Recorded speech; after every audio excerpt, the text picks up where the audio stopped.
Okay, imperturbable. Imperturbable is being calm. No, hindi na upset, hindi na excite. So, sa business, kung ikaw ay nasa administration or managing or supervising a unit or visor ka, ito yung isa sa dapat qualities mo, imperturbable. So, ibig sabihin, kahit may iniinda ka, hindi halatang may iniinda ka. Di ba? Kasi may mga tao na, yun ang sinasabi ko di ba? Kasi may mga tao na kayang dalhin yung kanilang sarili. Hindi naman porket na, ibig sabihin kasi may mga diskarte yung tao na kapag tinulungan mo, baka masira lang yung diskarte. Kasi yung sa atin minsan, di ba?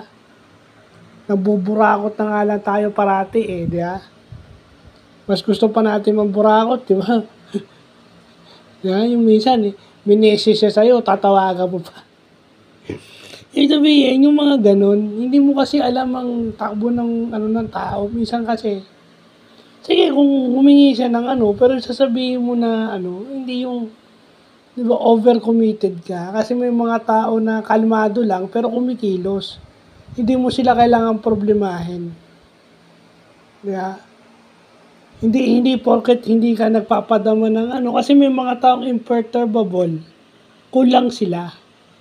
At hindi porket hindi ka nagpapakita ng hindi kasi, yun, pag PWD ka, mas concern ka dapat doon sa hindi maayos ang katawan kaysa doon sa Kasi minsan nga, may mga na sobrang babaw ng pag-iisip.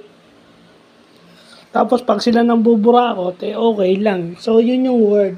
Imperturbable. Importante pala yan sa management. So, yun lang pa.